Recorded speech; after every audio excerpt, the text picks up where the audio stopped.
Desde el día en que mi hijo Bruno arrojó los papeles sobre mi escritorio, clavándome esa mirada helada que no le conocía, y soltó: «Tú ya no cuentas como parte de esta familia». Sentí que algo dentro de mí se detenía. Fue apenas un parpadeo, pero bastó para que un frío cortante se deslizara por mi estómago mientras las palmas me sudaban. Aquel gesto tan impulsivo, tan arrogante, sería el tropiezo que le cambiaría la vida. Iba todos los días a la caja comunitaria, pero jamás se había molestado en mirar el nombre grabado en la placa del fundador. No voy a exagerar, nadie habría imaginado cómo acabaría aquella confrontación. Esta historia de dignidad herida y justicia que regresa como eco merece ser escuchada hasta el último segundo, porque la lección que mi hijo terminó aprendiendo no se la deseo a nadie. Pero era necesaria. Para descifrar el silencio de Bruno, encerrado en aquella oficina, primero hay que comprender quién era yo. Y aún más importante, quién fue Mariela, mi esposa. Me llamo Rafael Valcárcel. Tengo 71 años y desde hace 6 camino este mundo sin ella. Todavía me suena extraña la palabra viudo, como si no hubiera sido escrita para mí. Mariela no fue solo mi compañera, era mi brújula, mi consuelo, mi risa favorita en cualquier habitación. Y también la mente más luminosa que he conocido. Yo era quien soñaba demasiado. Ella era quien sabía aterrizar cualquier locura y darle forma con un lápiz y un cuaderno manchado de café. No vivimos rodeados de lujos, nunca fue nuestra búsqueda. Lo nuestro fue construir propósito. Y nuestro mayor propósito, además de criar a Bruno, fue la caja comunitaria de Santa Aurelia. El nombre suena elegante, verdad, como edificio de mármol y puertas que giran sin parar. Pero la verdad es más humilde, nació en nuestra cocina sobre un mantel plastificado que llevaba años oliendo a café recién hecho. Santa Aurelia era un pueblo de manos curtidas de gente que daba la palabra antes que la firma. Pero para los grandes bancos éramos apenas una nota al pie, demasiado pequeños, demasiado campesinos. Para ellos, pedir un préstamo para una panadería para semillas o para reparar un tejado era poco rentable. Vi amigos perder sueños que solo necesitaban un empujoncito. Una noche, mientras revisaba cuentas ajenas por una miseria, Mariela golpeó la mesa. «Estoy harta», Rafael dijo con ese temblor en la voz que anunciaba decisiones grandes. Si no confían en nosotros allá afuera, ¿por qué no confiamos entre nosotros aquí dentro? Esa frase fue la raíz de todo. Entregamos hasta el último ahorro.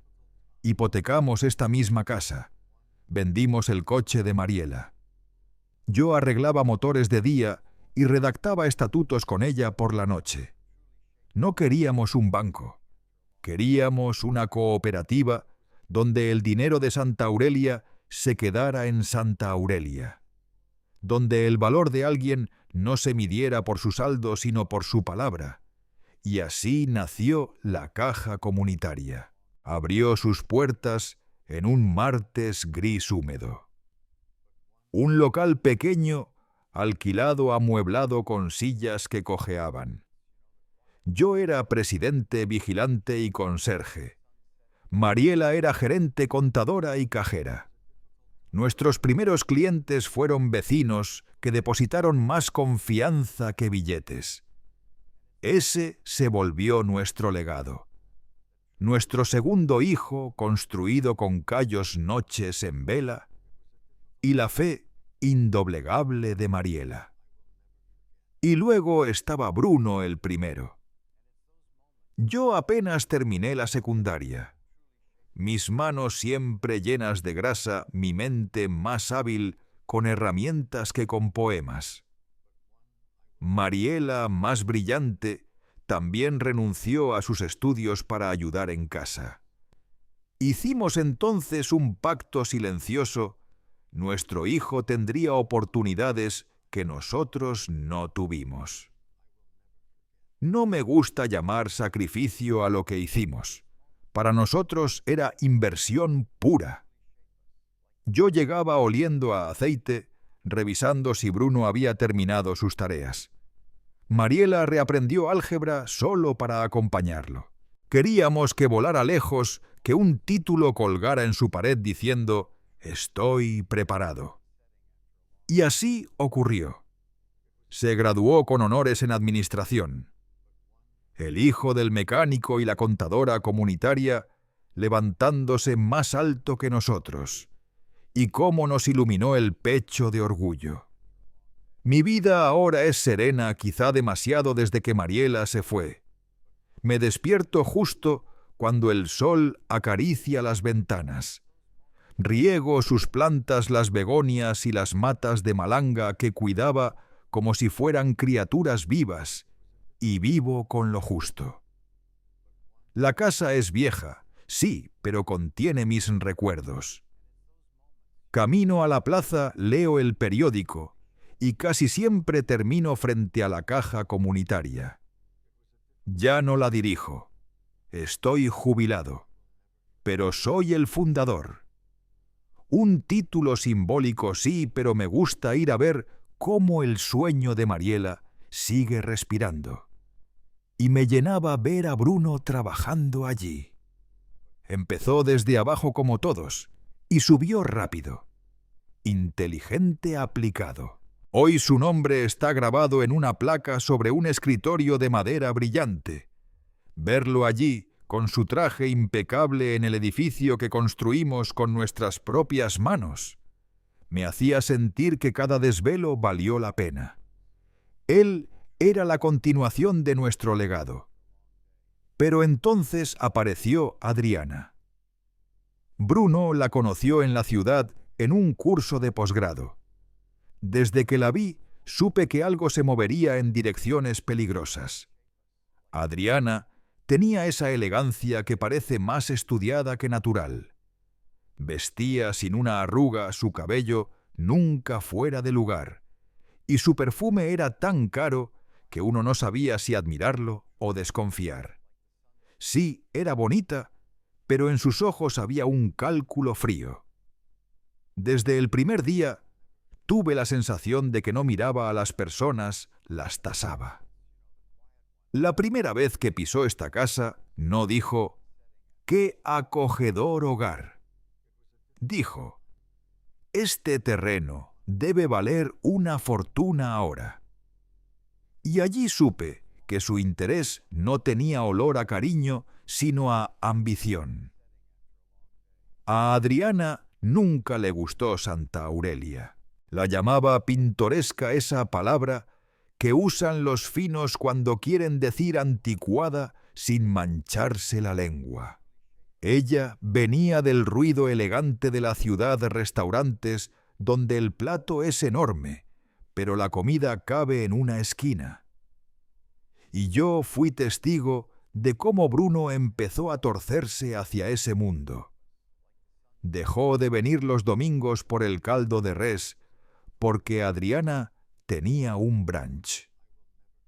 De pronto hablaba de optimizar, de maximizar, como si la caja comunitaria fuera un engranaje sin alma y no el refugio del pueblo.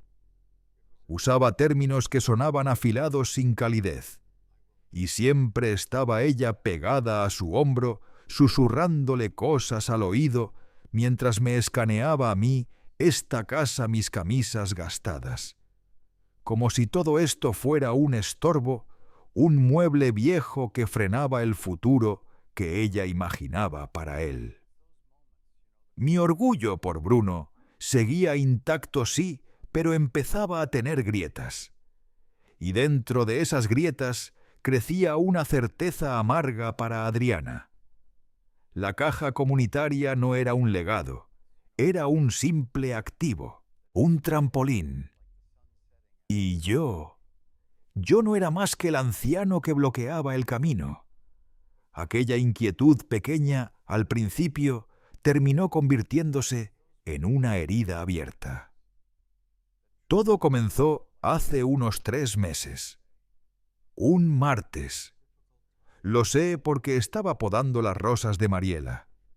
Ella siempre decía que los martes eran para limpiar lo marchito y dejar espacio a lo nuevo. Yo trataba de salvar un capullo débil cuando escuché el sonido. Era el coche de Bruno, un alemán caro de ese gris metálico que brilla incluso sin sol. Sonaba extraño en mi calle cubierta de polvo. Me limpié el sudor con el antebrazo. Era raro verlo por allí entre semana y más sin avisar. Bajaron del coche. Bruno con su traje azul oscuro, aflojándose la corbata como si el aire de Santa Aurelia fuera demasiado rural para él. Y Adriana impecable, gafas enormes, casi un antifaz y una cartera que seguramente valía más que 3 meses de mi pensión. Papá dijo. Bruno forzando una sonrisa. Estábamos por la zona. Decidimos pasar a saludarte. Por la zona, pensé. Vivimos a 40 minutos de su zona. Rafael, qué gusto, dijo Adriana, dándome 2 besos al aire, cuidando que su mejilla perfecta no tocara mi piel manchada de tierra. Trajimos cronches de esa pastelería francesa que nos encanta. Entramos. Coloqué los croissants en una caja tan elegante que parecía de joyería sobre la mesa de la cocina. Olían a mantequilla cara, pero estaban fríos igual que la visita. ¿Y a qué debo la sorpresa?, pregunté mientras servía agua. Trabajo, papá, ya sabes. El banco me absorbe, dijo Bruno sin apartar la vista del móvil. ¡Ay, tonterías!, intervino Adriana con esa voz dulce que usaba cuando quería doblar voluntades. Tu padre debe aburrirse muchísimo aquí solo. ¿No te aburres, Rafael? Tanta calma, la calma hace bien al corazón. Adriana, respondí sentándome frente a ellos. Se miraron. Esa mirada rápida cómplice que ya había empezado a inquietarme. De hecho, Rafael, empezó ella inclinándose un poco. Con todo el crecimiento de la ciudad, hay oportunidades increíbles. Saqué mi pañuelo y limpié la tierra atrapada bajo mis uñas. He visto que construyen mucho, dije. Torres sin patios. No me gustan. No, no, rió ella. No hablo de eso. Hablo de desarrollos de lujo. Mira. Y allí mostró su primera carta. Sacó un folleto grueso, brillante, casi resbaloso. La portada decía: Villas El Dorado, la vida que mereces. Lo abrí. Fotos de piscinas infinitas, cocinas blancas más grandes que mi sala, parejas rubias, brindando con champaña. Ni un perro, ni un niño, ni una planta fuera de lugar. Solo perfección sin alma. ¿Y esto?, pregunté, aunque el nudo ya estaba en mi garganta. Es el futuro, papá, dijo Bruno, con los ojos brillando por primera vez desde que llegó. Es un desarrollo exclusivo cerca de la autopista nueva. Tendrá golf, spa, todo. ¿Y qué tiene que ver conmigo? Adriana puso su mano sobre el folleto. Sus uñas rojas parecían garras acariciando el papel. «Rafael, tú eres un hombre de visión. ¿Lo probaste? Levantaste un banco desde cero. Esta gente busca inversores locales, personas con peso». Sentí un escalofrío. Personas con peso. Su frase favorita. Cerré el folleto y lo empujé suavemente hacia ella. No soy inversor. Soy jubilado. Y este lujo no es mi mundo. Mi mundo es Santa Aurelia. Y mi banco es para la gente de aquí. La sonrisa de Adriana se tensó. Apenas pero la vi. Claro, Rafael, claro. La cajita comunitaria es adorable. Pero imagina el prestigio si se involucrara en proyectos como este. Dejaría de ser el banquito del pueblo. El banquito del pueblo, como lo llamas, respondí con la voz más firme de lo previsto. Le dio un préstamo a Eladio para su tractor y a Inés para la universidad de su hija. Ese es nuestro prestigio. Bruno se incomodó. Papá, por favor. Adriana solo está planteando ideas innovando. Innovar no es olvidar a quién servimos, Bruno. Se fueron al poco rato. La visita duró 20 minutos. Los croissants quedaron intactos sobre la mesa. Mientras subían al coche, vi a Adriana inclinarse hacia Bruno para decirle algo. Él asintió, pero no me miró. Esa fue la primera visita. La segunda llegó una semana después. Era sábado. Yo estaba en el mercado comprando tomates. Rafael, qué coincidencia. Era Adriana sola. Bruno, según dijo, estaba en una llamada muy importante en el coche. Ella exploraba el mercado. Para ella, explorar era caminar con tacones sobre el empedrado, observando las verduras como si fueran piezas exóticas detrás de un cristal. ¿Compras aquí?, me preguntó, señalando el puesto de Carmen. Es fresco, respondí. Lo único realmente fresco por estos rumbos, Adriana. ¿Y tú? ¿Qué te trae por aquí? Ella me tomó del brazo. Fue un gesto que pretendía parecer cercano, pero tenía algo de dominio disfrazado. ¡Ay, Rafael! He estado dándole vueltas a nuestra conversación, y creo que no me comprendiste bien. Caminamos despacio, lo más despacio que sus tacones permitían, sobre el empedrado caliente del mercado. «Tú ves el banco como una obra de caridad», dijo en voz baja. «Y eso es muy noble de verdad. Mariela era igual. Mencionarla, aquello me atravesó. Mariela era práctica, Adriana.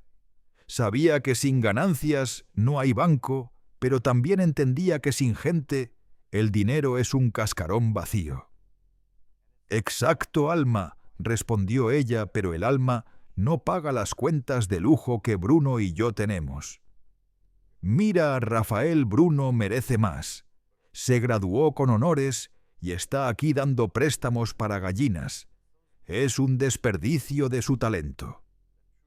Me detuve frente al puesto de flores.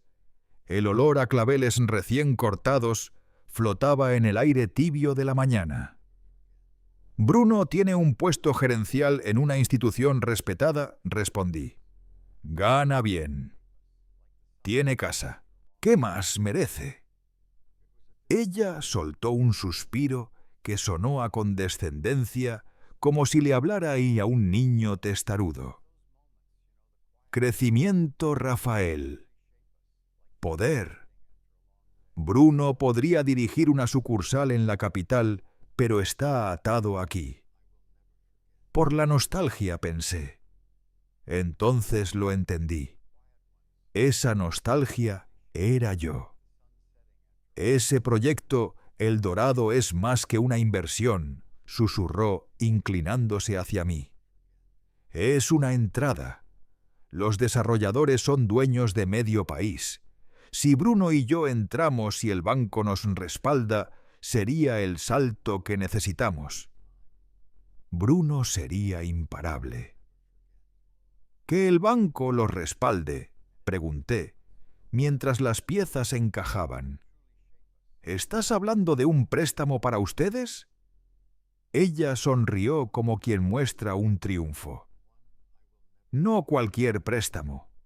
Uno considerable pero seguro. Es ladrillo. Y ahí entras tú. Eres el fundador. Te escuchan. ¿Y quieres que yo proponga en la Junta que diversifiquen el portafolio para apoyar la visión de mi hijo?, dije, repitiendo sus propias palabras. Palabras bonitas para esconder la verdad. Me detuve y la miré fijamente. Adriana, ¿me estás pidiendo que use el nombre que construí con Mariela para que la Junta apruebe un préstamo gigantesco, fuera de toda norma, para un proyecto de lujo del que no sabemos nada? Su boca se apretó, pero guardó silencio. ¿Y si no es tan sólido como dices? Si fracasa, ¿quién paga? La gente de Santa Aurelia, el tractor de Eladio, la universidad de la hija de Inés. El gesto dulce se le quebró. La máscara cayó. Eres un anticuado, Rafael. Tienes miedo. Siempre lo has tenido. Te conformaste con este pueblo polvoriento. Nosotros no. Bruno no va a conformarse. No es miedo. Adriana, dije con calma, sintiendo el viento caliente cruzar la plaza. Se llama prudencia. Se llama ética. Llámalo como quieras, escupió ella. Pero estás frenando a tu hijo. Y él ya se dio cuenta. Se dio media vuelta a los tacones, golpeando con rabia el suelo. La vi subir al coche. Bruno ni siquiera bajó la ventanilla, solo arrancó. Aquella noche no dormí. Las palabras de Adriana seguían girando en mi cabeza. Estás frenando a tu hijo. ¿Era cierto?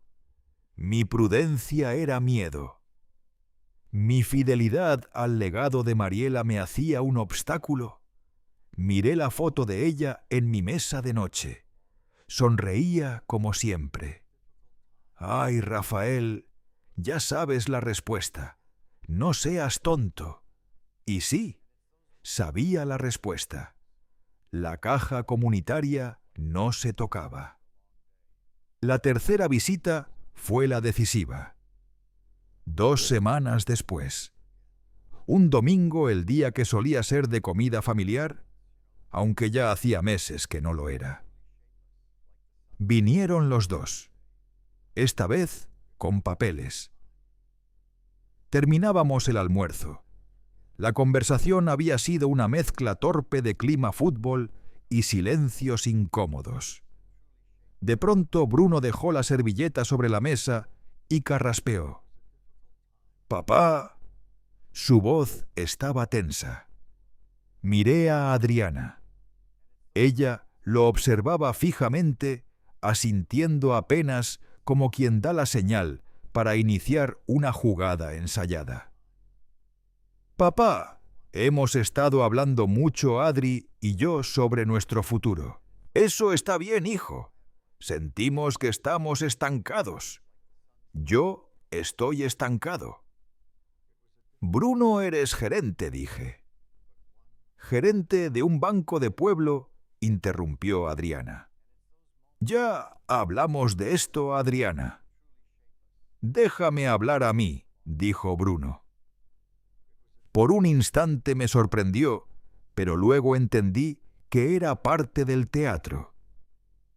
Papá, lo que Adriana trató de explicarte es una oportunidad real.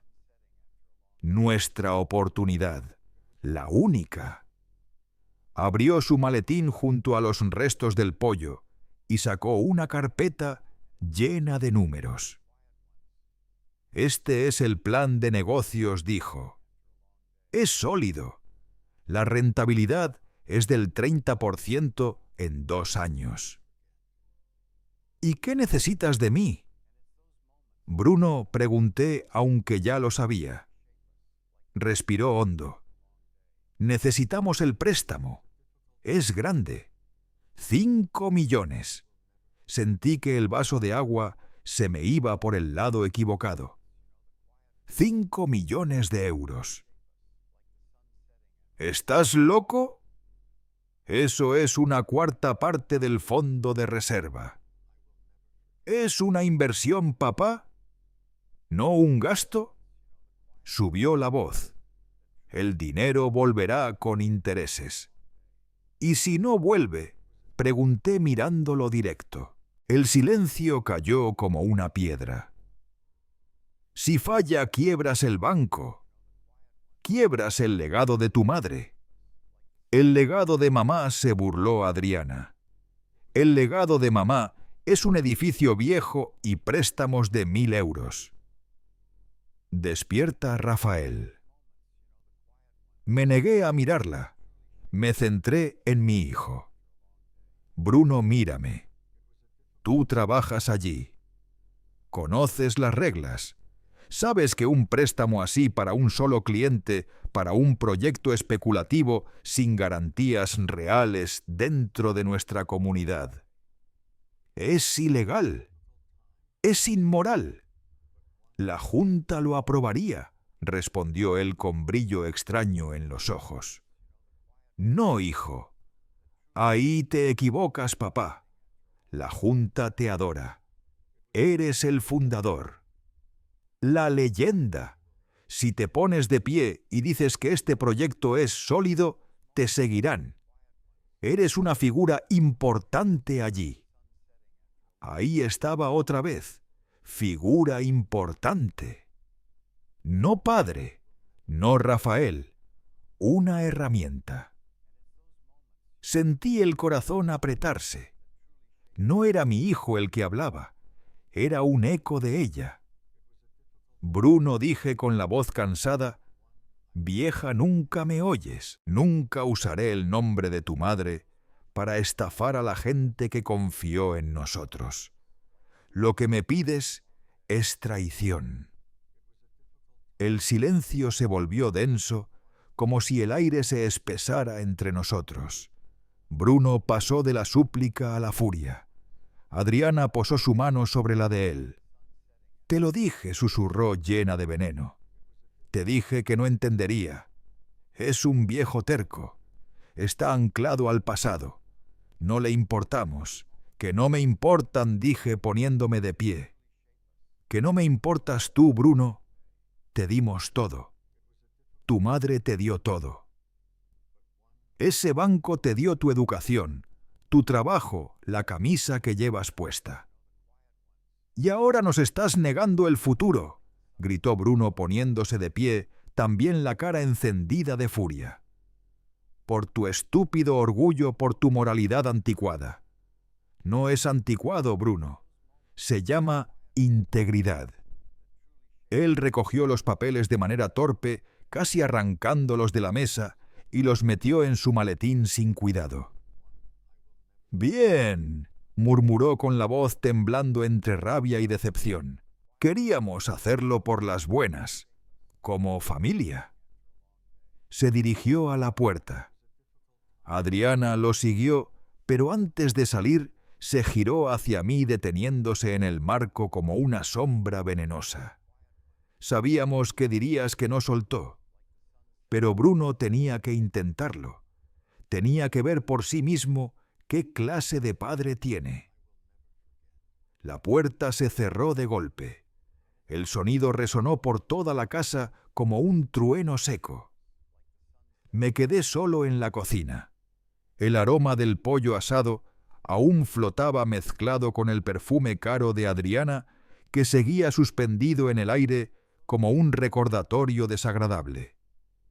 Me senté despacio, sintiendo mis manos temblar. La preocupación ya no estaba. El nudo en mi estómago se había congelado. No era ansiedad. Era un tipo de miedo distinto, un presentimiento oscuro. Queríamos hacerlo por las buenas. Solo significaba una cosa. Ahora vendrían por las malas. Yo.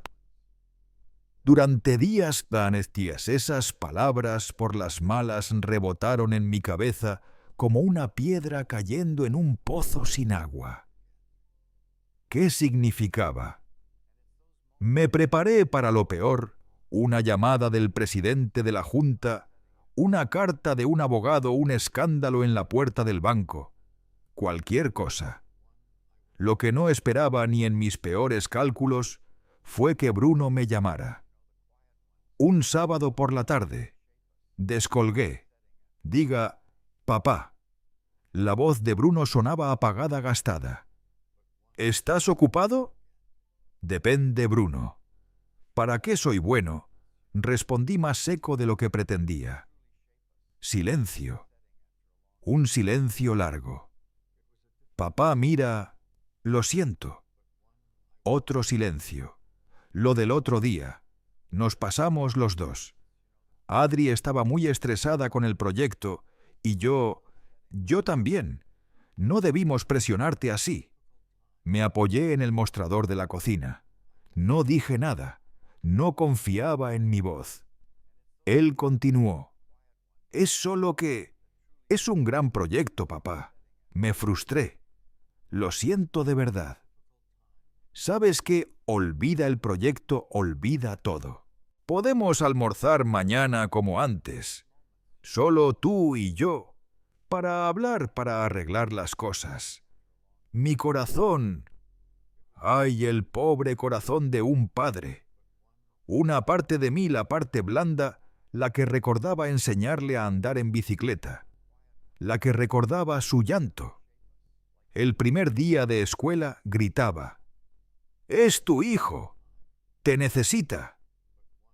Pero la otra parte, la que Mariela afiló en mí, susurró: «¿No será una trampa?». «¿Adriana también vendrá?», pregunté. Sí. Ella también quiere disculparse. Está muy arrepentida, papá. De verdad. De acuerdo. Bruno, dije cerrando los ojos. Mañana a las 2, como antes. Colgué. Me sentí vacío. Sabía que estaba tomando una mala decisión. Pero, ¿qué debía hacer? Negar a mi propio hijo. Gigi. El domingo amaneció denso con un aire pesado que se colaba por las ventanas. Preparé pollo asado, el favorito de Bruno desde niño. Hice las papas al romero justo como le gustaban a Mariela. Puse la mesa con la vajilla buena. La casa olía a recuerdos. Llegaron a las 12 en punto. Bruno traía una botella de vino. Adriana traía una sonrisa que no tocaba sus ojos.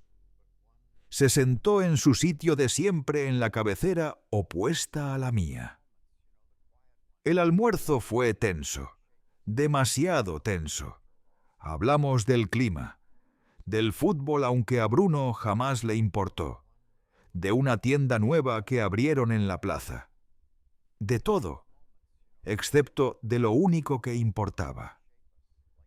Adriana estaba inusualmente callada, demasiado callada. Solo observaba a Bruno como un titiritero cuidando los hilos. Serví el pollo. «Está delicioso, papá», dijo Bruno, pero apenas lo probó. Yo tragaba sin saborear. Cada bocado era áspero como arena. La ansiedad en la sala era tan densa que casi podía sentirse en la piel. Terminamos. recogí los platos. Bruno no me dejó ayudar. No, papá, siéntate, debes estar cansado. Serví café. Nos sentamos en la sala, el mismo lugar donde lo consolé cuando su primera novia lo dejó. Y entonces el acto cayó. «Papá», dijo Bruno, dejando la taza sobre la mesa. El sonido de la porcelana contra la madera fue como un disparo seco. Adriana se inclinó hacia adelante. Su sonrisa había desaparecido. Sus ojos eran cuchillos fríos. Bruno carraspeó. La misma carraspera nerviosa de la última vez. Sobre lo que dijimos, sobre olvidar el proyecto. No lo hemos olvidado. Rafael interrumpió a Adriana, su voz afilada como vidrio. Papá, lo que queríamos decir, continuó Bruno sin mirarme, es que no te lo presentamos correctamente. Estabas tenso. No te dimos la oportunidad de ver los números, de ver la oportunidad real. Abrió su maletín. El mismo maletín. Sacó la carpeta. La misma carpeta. Papá dijo solo, míralo por favor, como hombre de negocios, como fundador del banco. No como mi padre. Me puso la carpeta sobre las rodillas. Respiré hondo. De acuerdo, Bruno. Lo miraré. La abrí. Esta vez no eran folletos brillantes. Eran documentos formales, una solicitud de préstamo. Y entonces lo vi. Mi estómago se contrajo como si me lo estrujaran. Era una solicitud oficial a la Caja Comunitaria de Santa Aurelia. La cantidad 5 millones de euros. Pero la trampa estaba en la letra pequeña solicitantes Bruno Valcárcel y Adriana de Valcárcel. Proyecto Desarrollo Inmobiliario El Dorado. Garante solidario y avalista Rafael Valcárcel. Levanté la vista. Mi mano temblaba no de miedo, de rabia. Rabia pura. ¿Qué es esto, Bruno? Es la solicitud, papá. Es solo una formalidad. El banco necesita garantía y tú eres la garantía. Una formalidad, sentí mi voz elevarse. ¿Me estás pidiendo que ponga mi nombre, mi firma, mi casa, mi patrimonio?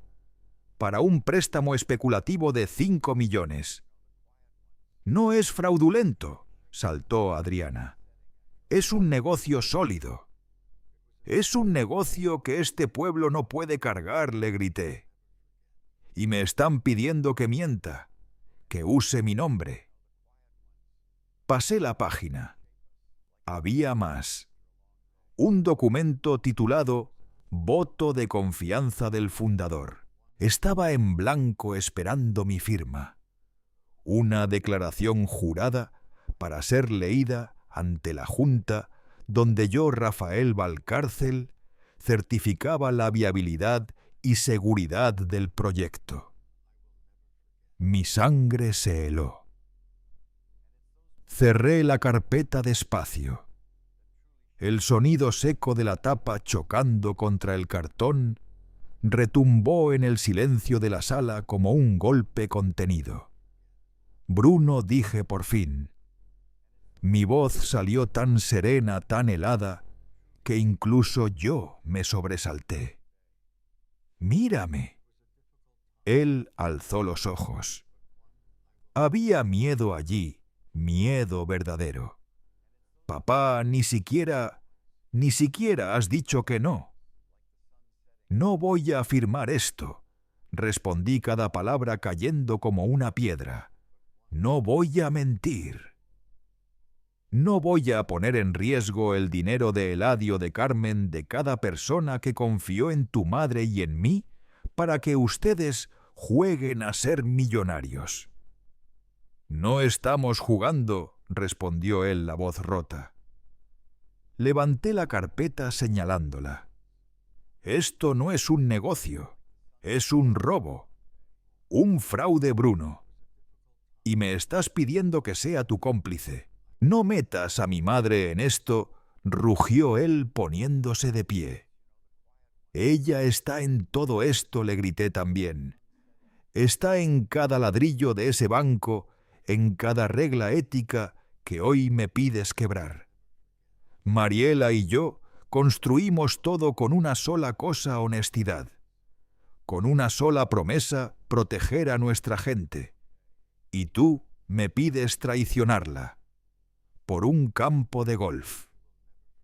Es más que un campo de golf, viejo terco. Y entonces Adriana perdió la máscara. Soltó una carcajada breve, seca, casi cruel. Sí, dijo, aplaudiendo con lentitud, como si aplaudiera una escena de teatro mediocre. Sabía que saldrías con eso. Sabía que te esconderías detrás de ella. Adriana, cállate. No me da la gana, gritó su rostro deformado por la rabia. Estoy harta de Mariela. Esto, Mariela. Lo otro, Mariela. Esa mujer está muerta, Rafael, muerta. Y tú sigues viviendo pegado a su fantasma como si esta casa fuera su mausoleo. No te atrevas. Sí, me atrevo, ella es tu ancla, la razón por la que estás atrapado en este agujero miserable. Y ahora pretendes usar su recuerdo para encadenar a Bruno, para destruir su futuro. ¿Destruirlo?, pregunté incrédulo. ¿Protegerlo de la ruina y de la cárcel? ¿Eso te parece sabotearlo? Exacto, escupió ella. No te importa él. Nunca te importó. Solo te importa tu legado, tu banquito de pueblo. Para ti, Bruno, nunca fue un hijo. Fue el heredero de tu pequeño reino de tierra. Cada sílaba era un golpe directo al pecho. La educación que le diste, prosiguió su voz toda veneno, no fue por él. Fue para que te sirviera mejor, para convertirlo en tu empleado glorificado. Nunca lo viste como un hombre, solo como una extensión de ti. Miré a Bruno. Estaba allí temblando, los puños cerrados. Solo esperaba un gesto, una palabra, algo, que la detuviera, que defendiera a su madre, que me defendiera a mí. Bruno, susurré con la voz rota. Hijo, ¿vas a permitir que hable así? ¿Vas a dejar que diga eso? Él me miró, y en sus ojos ya no había mi hijo. Había un vacío frío, un hueco lleno de ambición ajena. Papá, balbuceó. Ella tiene un punto. El aire se escapó de mis pulmones. ¿Qué? ¿Cuándo fue la última vez que pensaste en mí? Gritó. En mi futuro. No en el banco, no en el pueblo, no en el legado de mamá. En el mío. Se levantó bruscamente. Todo lo que hiciste, todo lo que construiste, fue esta jaula. Golpeó con la mano las paredes. Esta casa, este pueblo, este banco. Es tu jaula, no la mía, Bruno. Esto está mal, logré decir. Es ilegal. No me importa, rugió. Me importa mi oportunidad, mi única oportunidad de ser alguien, de no ser solo el hijo de Rafael Valcárcel. Adriana se acercó a él, puso una mano en su pecho, casi como si lo consagrara. Díselo, mi amor, susurró. Haz que lo entienda. Bruno respiró hondo. Su rostro estaba manchado de rabia, sus ojos encendidos. Y entonces lo dijo. las palabras que partieron mi vida en dos. Ella tiene razón. Hizo una pausa lenta, cruel, disfrutando la caída. Si no puedes hacer esto por nosotros, si no puedes apoyar a tu propia sangre por encima de tu estúpido banco, inhaló una última vez. Entonces no eres mi padre, y no eres parte de esta familia. El silencio. Un silencio brutal absoluto. El mundo entero se congeló. Un zumbido llenó mis oídos. Miré la cocina que Mariela y yo construimos con nuestras manos, y esas palabras se clavaron como un cuchillo helado. No eres parte de esta familia. Sentí un dolor físico punzante. Las piernas me temblaron. Vi en cámara lenta la sonrisa victoriosa de Adriana. Vi cómo tomaba el maletín. Vi a mi hijo, respirando con odio. Odio hacia mí. Se giró sin decir nada más. Su hombro chocó con el marco de la puerta. Ni siquiera parpadeó. Adriana lo siguió. Antes de salir, se volvió. Se acabó. Rafael dijo con una calma asesina. Se acabó. El portazo que siguió sonó como la tapa de un ataúd cayendo de golpe. Me quedé allí. No sé cuánto tiempo, minutos, tal vez una hora. El olor del pollo ya frío se mezclaba con el perfume caro que ella había dejado flotando en el aire. No eres parte de esta familia. La frase giraba y giraba. Miré mi mano. Todavía sostenía la carpeta. La carpeta con el préstamo, con el fraude, con la traición. Me dejé caer en la silla. La casa entera estaba sumida en un silencio espeso, casi sólido. Y por primera vez, desde que Mariela murió, me sentí verdaderamente solo. Solo de una forma absoluta, irrevocable. La luz cayó. La cocina se oscureció. Yo seguía allí mirando la puerta por la que se habían ido. La casa que siempre había sido mi refugio se volvió de pronto una tumba fría. Y el silencio, ese silencio asesino, fue lo peor. No eres parte de esta familia. La frase no rebotaba. Se había incrustado en mi pecho. Eventualmente, no sé cómo mis piernas me llevaron al salón. Me dejé caer en el sillón viejo de Mariela. Me dejé caer en el sillón viejo, aquel de la tela descolorida, que si hundías la cara en el respaldo, todavía conservaba un vago rastro de Mariela jabón lavanda y un olor cálido difícil de describir. En esa penumbra densa, rodeado de sus objetos, de sus fotografías, de su falta, apareció la pregunta que me perseguiría durante días. ¿En qué fallé? Revisé mi vida como quien pasa las páginas frías de un libro contable, buscando el error que descuadra toda la historia. ¿Qué hice mal, Mariela?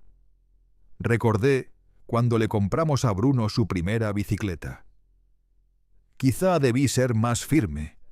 Tal vez debí llevarlo al taller, obligarlo a mancharse las manos de grasa, a aprender el valor de un tornillo, en vez de protegerlo, hasta convertirlo solo en un estudiante brillante.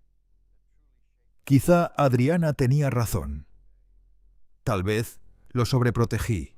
Tal vez, en mi deseo de darle lo que yo nunca tuve, le quité lo único que realmente importa, el valor del esfuerzo.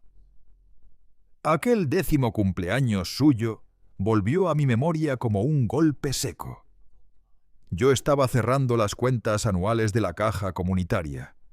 Había un desfase, un problema serio. Trabajé 48 horas seguidas, Me perdí su fiesta.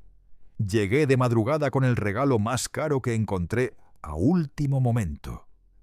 Él dormía. Me sentí el peor padre del mundo. Ese día sería ese el instante en que entendió que el banco era más importante que él.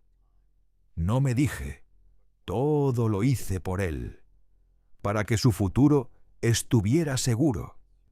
O solo era una mentira que me repetía para no derrumbarme. Y después, su boda.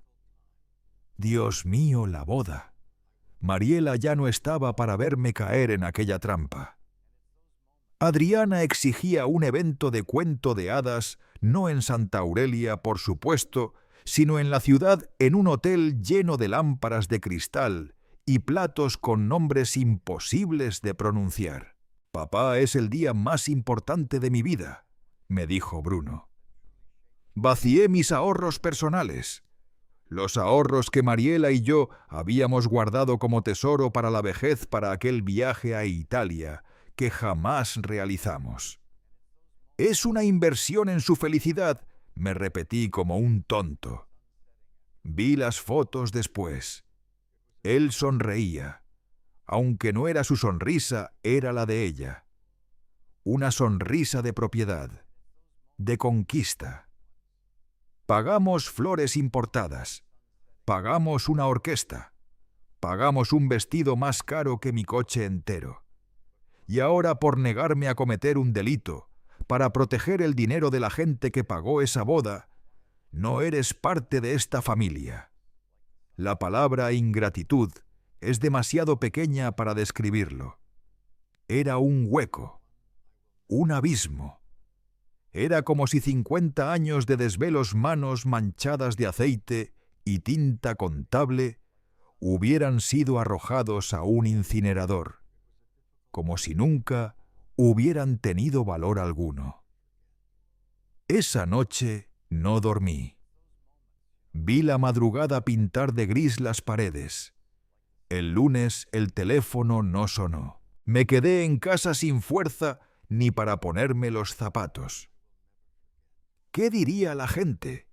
¿Qué diría Carmen si me la encontraba en el mercado? ¿Y Bruno? Estaría orgulloso de lo que había dicho. El martes tampoco hubo llamadas. La casa parecía más grande, más desnuda. Cada silla vacía era un reproche mudo. El silencio una acusación constante. Comencé a pensar que tal vez tenían razón. Que yo era un viejo testarudo, un fósil, un hombre anclado a un pasado que ya no existía, que estaba protegiendo un legado que quizá solo significaba algo para mí. Quizá debí firmar. Al fin y al cabo, ¿qué más daba? Valía más el dinero que mi hijo Bobbea. Me hundí en un pozo oscuro, una mezcla de tristeza y confusión que parecía no tener fondo. El miércoles, al caer la tarde, no pude soportarlo más. No podía seguir atrapado en el mismo silencio, respirando la misma culpa. Necesitaba moverme. Necesitaba a Mariela. Fui a su escritorio, el pequeño estudio que daba al jardín. Hacía años que casi no lo tocaba. Sus gafas seguían allí junto a un bolígrafo y un cuaderno de cuentas. Olía a ella papel viejo, perfume tenue, tiempo detenido. Comencé a ordenar papeles sin rumbo solo para ocupar las manos. Guardé recibos antiguos, acometé balances que ya no importaban. Era un consuelo extraño tocar lo que ella había tocado, leer su letra elegante: «Rafael, no olvides pagar el seguro del coche». Rafael llama a Eladio. Necesita renegociar el préstamo del tractor. Ella siempre pensaba en los demás. Siempre. Al fondo del último cajón, bajo una pila de balances amarillentos, encontré un sobre de Manila. Lo abrí. Dentro había una sola cosa, una fotografía. Era del día de la inauguración del banco 40 años atrás. Éramos jóvenes. Yo flaco como un palo con un traje prestado que me quedaba grande.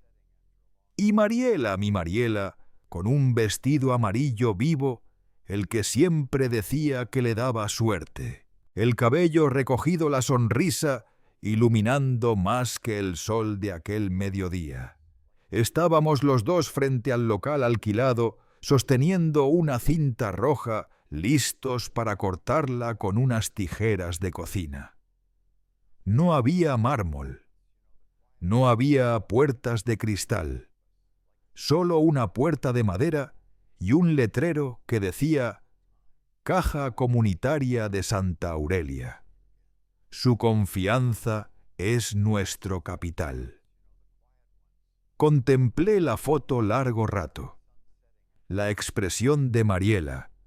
Había fuego en sus ojos y nervios y una integridad feroz. Recordé su voz aquella mañana: Rafael, prométeme algo. Pase lo que pase, este banco será para la gente. No para nosotros, para ellos. Prométeme que nunca lo olvidaremos. Se lo prometí. Sostuve la fotografía con manos temblorosas. El dolor seguía allí un agujero frío en el pecho. Pero ya no me paralizaba.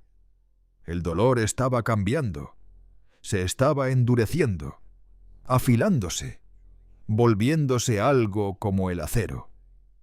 La pregunta que había latido en mi cabeza durante días cambió de forma. Ya no era ¿qué hice mal? Ahora era ¿qué haría Mariela en mi lugar? La respuesta llegó como un relámpago, clara, rotunda, imposible de ignorar. Ella jamás habría dudado.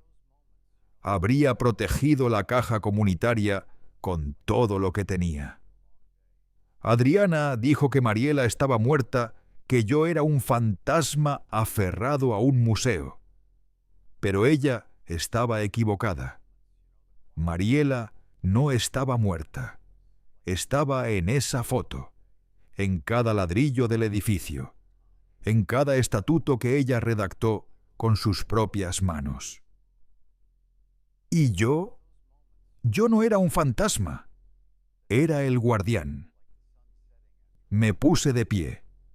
La neblina de tristeza que me ahogó durante 3 días empezó a disiparse. Ya no era un padre quebrado. Era Rafael Valcárcel el fundador. No voy a traicionarte. Mariela, murmuré frente a la foto. No voy a fallarles. No voy a traicionar nuestro legado. Bruno había hecho su elección. Había elegido su familia. Ahora me tocaba elegir la mía. Y mi familia era la gente de Santa Aurelia. Coloqué la foto de Mariela sobre el escritorio. Mis manos ya no temblaban. El dolor seguía allí, pero ahora ardía como combustible. Mi decisión estaba tomada. No esperé a que nada cambiara por sí solo. A las 7 de la mañana de ese jueves, cuando el sol apenas asomaba entre nubes color acero y el aire tenía ese frío punzante de amanecer, ya estaba de pie. Me duché, me afeité con un cuidado casi ritual y me puse el único traje decente que conservaba el mismo que usé cuando despedimos a Mariela. No crucé la puerta como un viejo vencido. Salí como el fundador. Caminé por las calles silenciosas de Santa Aurelia. Las persianas apenas subían el olor a pan tostado, comenzaba a escaparse de algunas cocinas. Saludé a Eladio, que descargaba costales de harina frente a su panadería. «Buenos días, señor Rafael. ¡Qué elegante hoy!». Tengo una reunión de negocios, respondí. Y no mentía. Pero mi destino aún no era el banco. Mi destino era la pequeña oficina sobre la farmacia donde una placa de latón decía Julio Ramos, abogado y notario. Julio y yo fuimos juntos a la primaria. Él salió del pueblo para estudiar leyes y cuando todos pensaban que jamás volvería, regresó. Era meticuloso, reservado, y después de Mariela la mente más lúcida que he conocido. Fue él quien redactó los documentos originales del banco hace 40 años. Fue el único testigo de la promesa que hicimos aquel día. Entré sin llamar. La secretaria, una mujer mayor que me ha visto crecer, solo levantó la cabeza y asintió. «Está esperando su café, señor Valcárcel». Julio estaba en su despacho, rodeado de pilas de libros que amenazaban con caerle encima. Alzó la vista por encima de sus gafas gruesas. «Rafael, tienes mala cara». Me senté frente a él. «Me siento despierto, Julio. Por primera vez en mucho tiempo». Él me estudió en silencio. «Bruno», asentí. «Quiere 5 millones de euros del banco para un proyecto de lujo. Adriana lo empuja». Me negué. Y él me echó. Me dijo que no era parte de su familia. Julio se quitó las gafas y frotó el puente de su nariz. No dijo «lo siento». No dijo «qué terrible». Solo murmuró cansado «Mariela lo sabía». «¿Qué sabía?», pregunté. «Que esto iba a pasar». «No de Bruno específicamente», respondió él, «pero sí de la codicia. Ella siempre decía que el trabajo duro construye y la codicia destruye. Julio, necesito los estatutos, los originales». Él señaló con la barbilla la enorme caja fuerte de los años 50 en la esquina. «Nunca se han movido de ahí. Son los únicos ejemplares certificados salvo el del registro central». Se levantó, giró la perilla y el sonido metálico de la caja abriéndose resonó como un disparo en aquel silencio.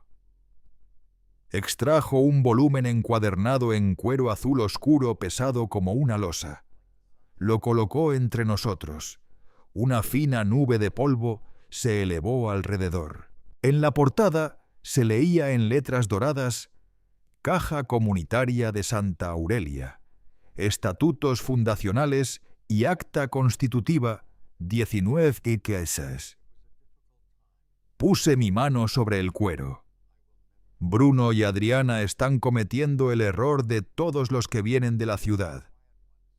«¿Cuál?», preguntó Julio. «Creen que soy un jubilado, que fundador es un adorno.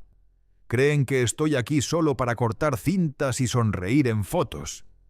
Piensan que soy una pieza decorativa». Julio asintió.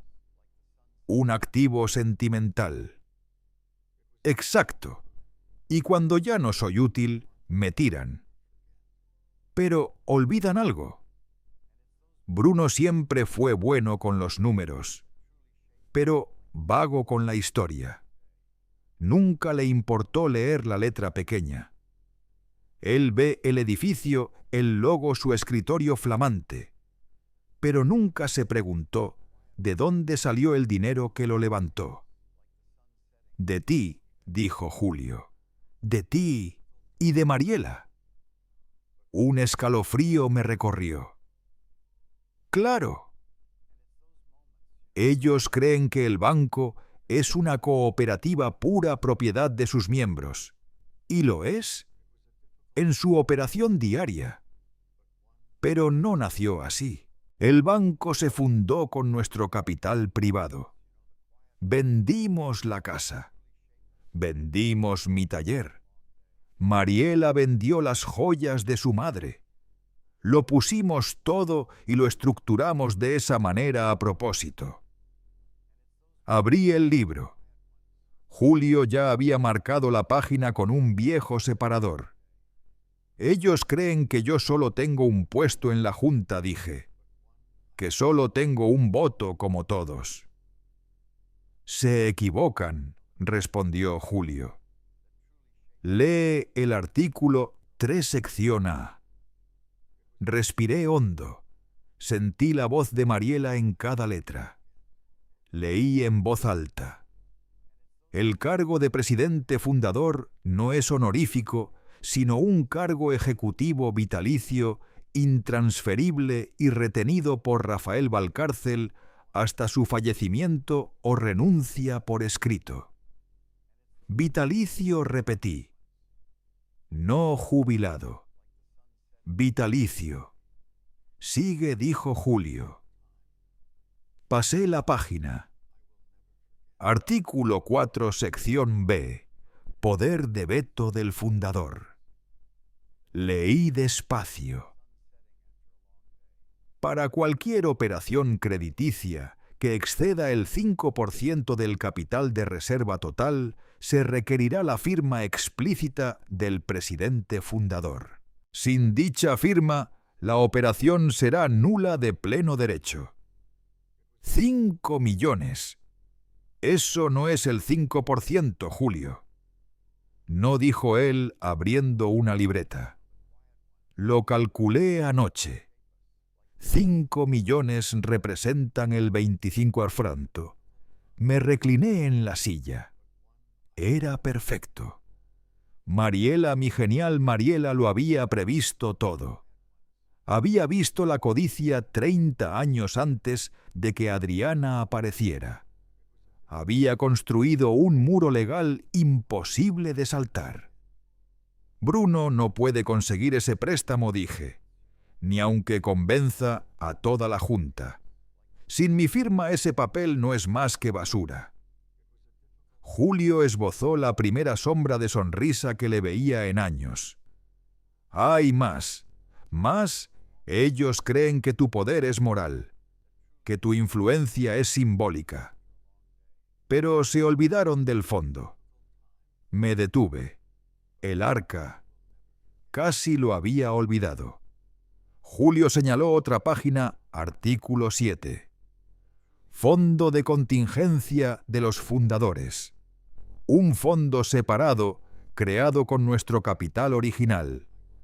Administrado exclusivamente por el presidente fundador. No requiere aprobación de la Junta.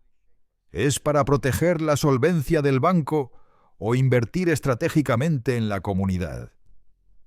Julio me entregó un estado de cuenta reciente. ¿Sabes cuánto hay ahora con 40 años de intereses compuestos? Miré la cifra. El aire se me escapó. Bruno pelea por 5 millones. Y yo tengo el doble en una cuenta que él como gerente ni siquiera puede ver. Cerré el libro. Lo hice con reverencia. Mi nombre, dije en voz baja. Mi nombre no está solo en la puerta del banco, Julio. Levanté la vista. Mi nombre es el banco. Rafael, literalmente la licencia de operación original, está a tu nombre, dijo Julio, mientras me mostraba el documento. El edificio no pertenece a la cooperativa, pertenece a ese fondo. Tú se lo arriendas al banco por €1 al año, una cláusula que Mariela exigió incluir. Tenías el control desde el principio, siempre lo tuviste, solo nunca lo usaste. La frase cayó como una piedra en la habitación.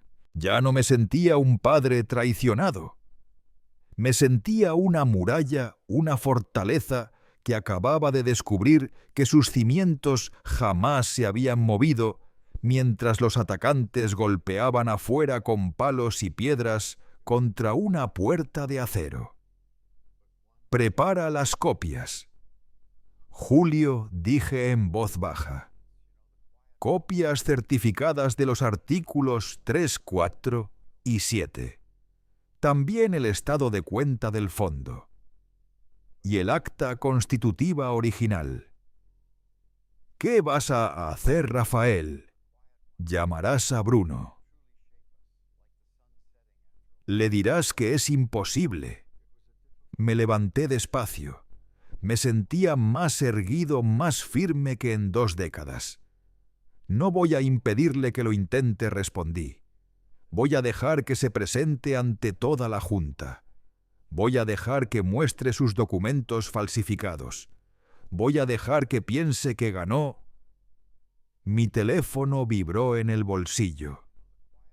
Un mensaje. Era de Elena, la presidenta actual de la Junta, hija de un viejo amigo.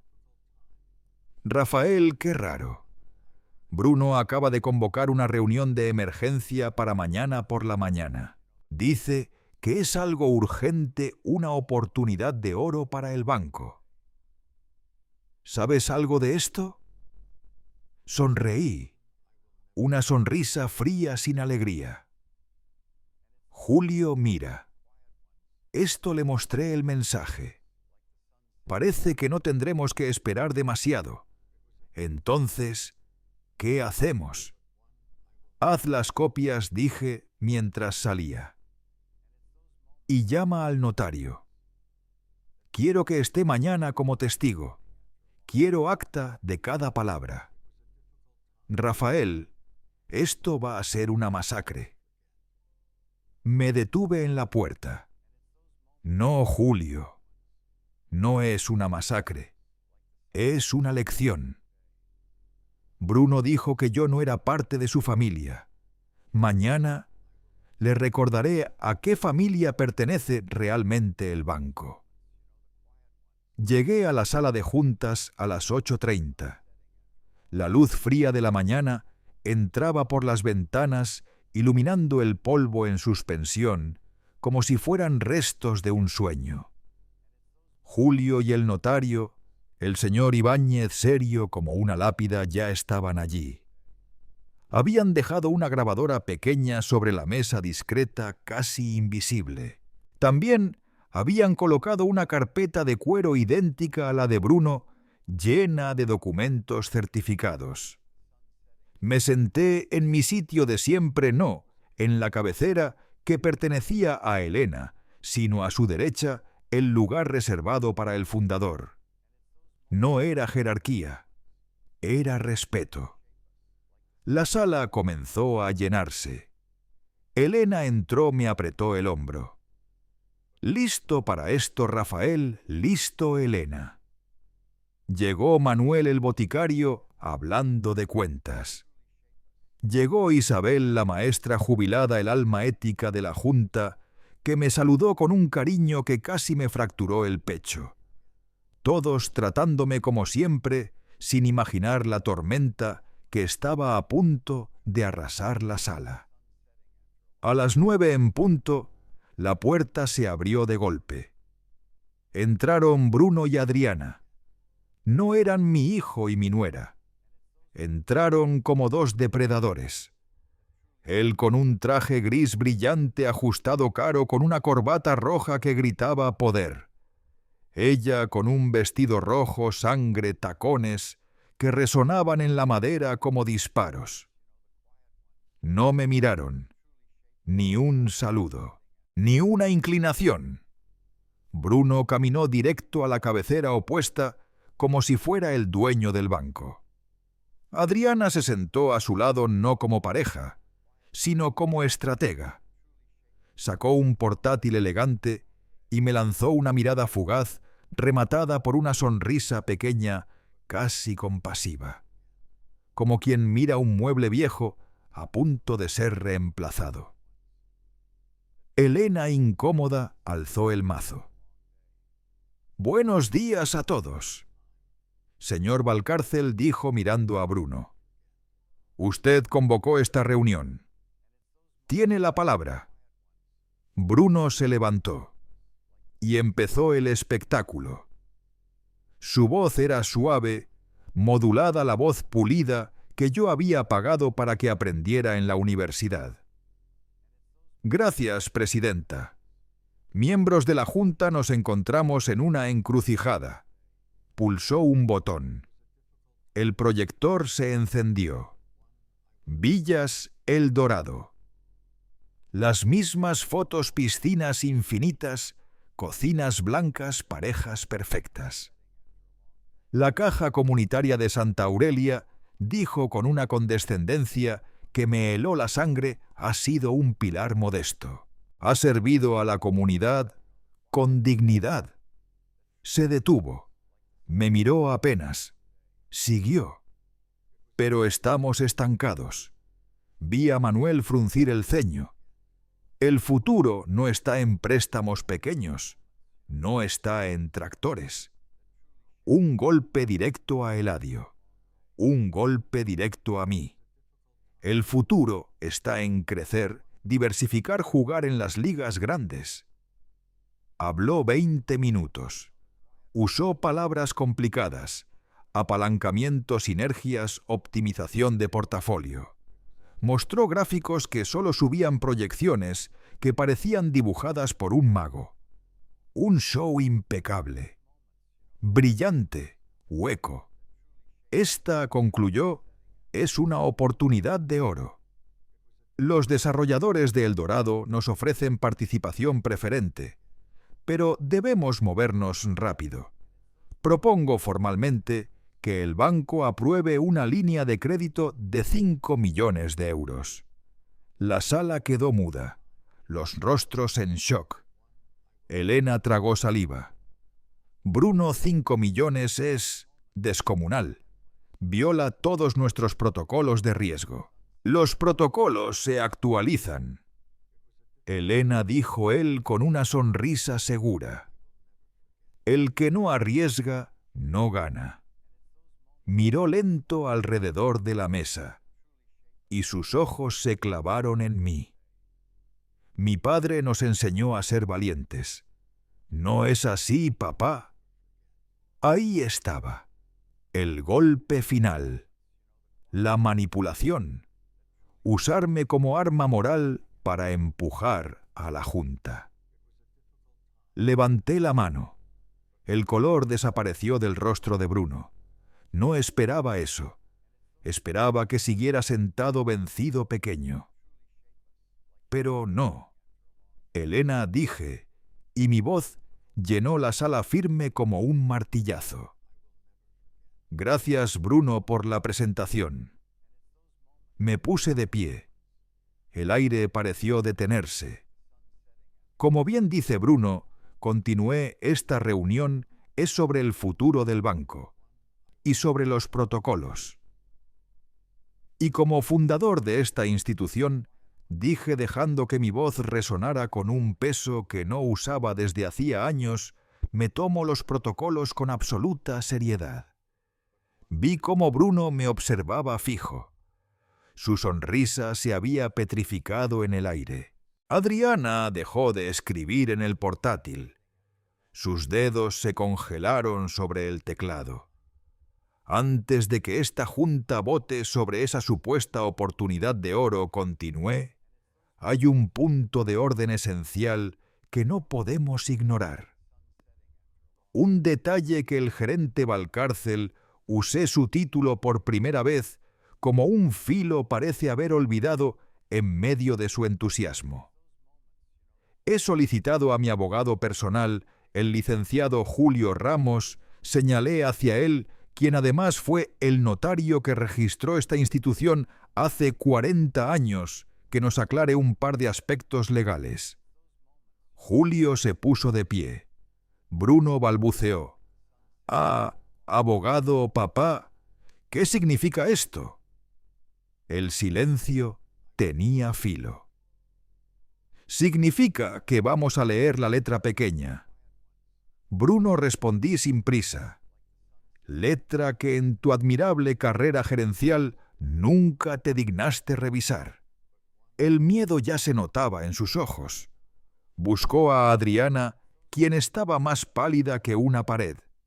Julio se aclaró la garganta y su voz de notario, llenó la sala como un eco solemne. «Buenos días. A petición de don Rafael Valcárcel y en mi carácter de notario original, leeré los artículos pertinentes». Abrió el volumen. Artículo 3. Sección A del presidente fundador vitalicio. El cargo ostentado por el señor Rafael Valcárcel no es ceremonial. Es una posición ejecutiva vitalicia con autoridad plena de supervisión y auditoría.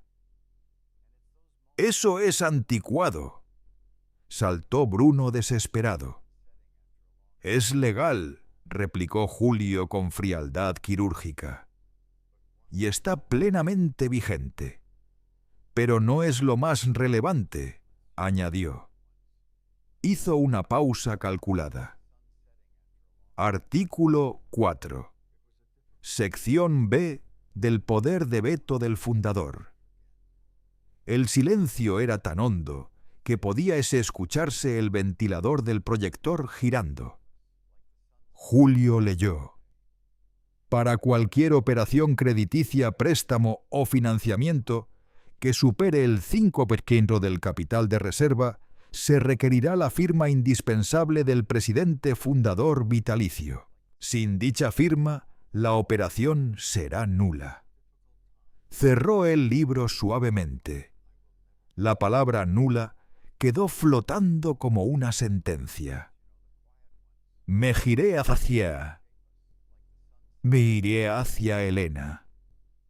«Presidenta, ¿cuál es nuestro capital de reserva a día de hoy?». Elena abrió su carpeta, comprendiendo perfectamente dónde iba. 20 millones de euros, señor Valcárcel. «Gracias, Elena». Me volví hacia Bruno. «El 5% de 20 millones es 1.000.000, dije con calma helada. «Y tú pides 5 millones, el 25%, de todo lo que protege a la comunidad de Santa Aurelia, 500% por encima del límite legal». Lo observé como gerente, no como padre. «Bruno, ¿conocías este estatuto? ¿Leíste el documento que juraste defender?». Abrió la boca, pero no salió ningún sonido, solo un jadeo como un pez luchando por aire. Su rostro se volvió un mapa de terror. Miró a Adriana, quien temblaba de furia. Ella tampoco sabía nada.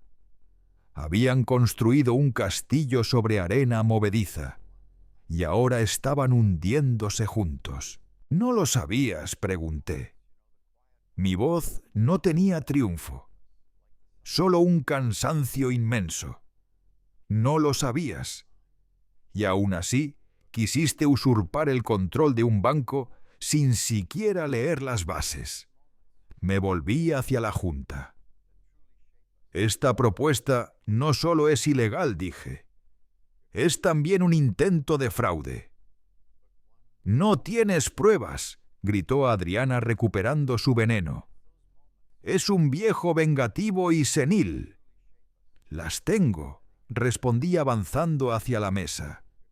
Abrí la carpeta que me entregaron el domingo. Saqué la solicitud de garantía con mi nombre firmado falsamente. Esto, dije, no es una oportunidad de oro. Es extorsión familiar. Una manipulación a esta Junta y a mí. Me pidieron que mintiera. Mi voz tembló solo por un instante. Que firmara como garante para un préstamo fraudulento. Y cuando me negué, tragué aire, mi hijo. Bruno Valcárcel, gerente de este banco, me dijo: «No eres parte de esta familia». Hubo un jadeo general. Isabel empezó a llorar en silencio. Elena llevó la mano a la boca. «¡Mentira!», bramó Adriana. No puedes probarlo. Es tu palabra contra la nuestra. Mi cliente no miente, intervino Julio con voz de acero. El notario Ibáñez ha levantado acta del testimonio basado en la conversación que tuvo ayer con don Rafael.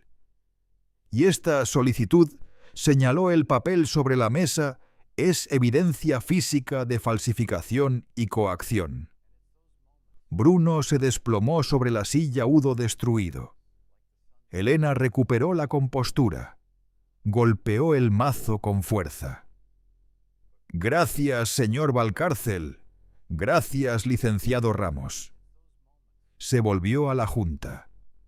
¿Algún miembro desea discutir la solicitud de préstamo de Villas El Dorado?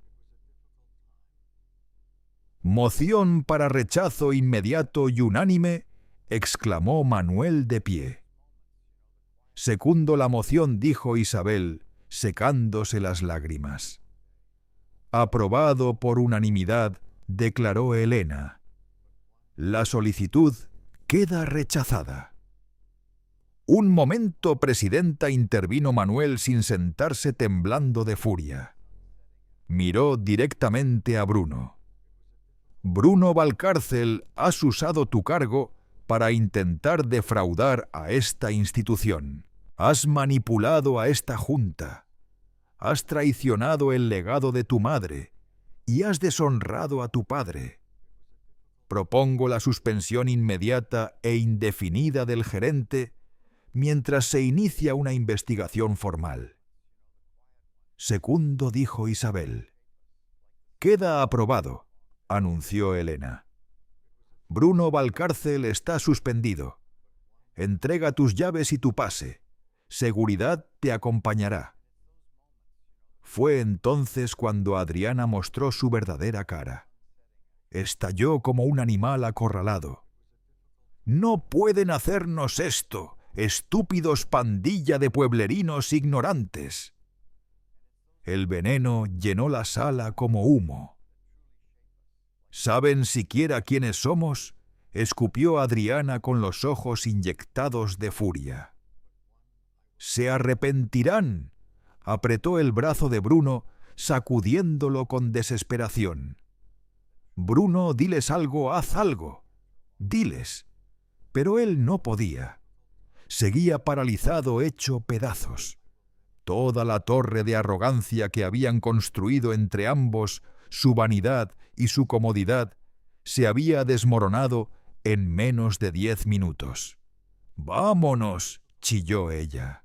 «Vámonos de este basurero. No necesitamos tu banco de pueblo». Lo arrastró hacia la salida. El eco de sus tacones golpeando el pasillo fue lo último que escuchamos de ellos.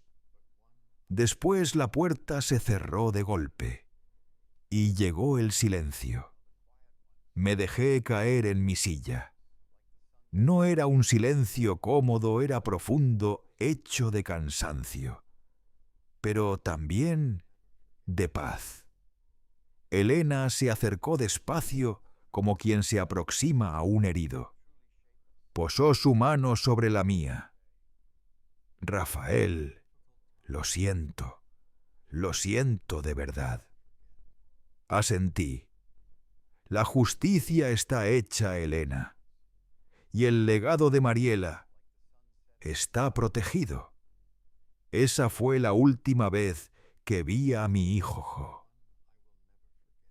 Oh. Lo que Mariela llamaba justicia poética había llegado no por venganza, sino por equilibrio.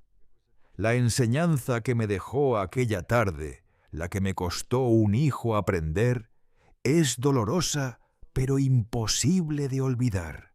La verdadera familia no se define por la sangre. La sangre solo te hace pariente. La familia se construye con lealtad, respeto y sacrificio compartido. Mi hijo tomó esa palabra sagrada y la convirtió en un arma para chantajearme. Y al hacerlo, demostró que jamás entendió lo que significaba.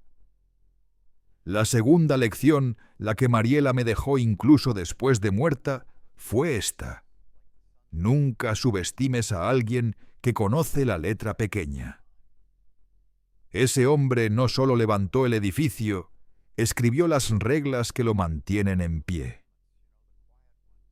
Tiamat. Ya ha pasado un año desde aquel día. Un año entero de silencio por parte de Bruno.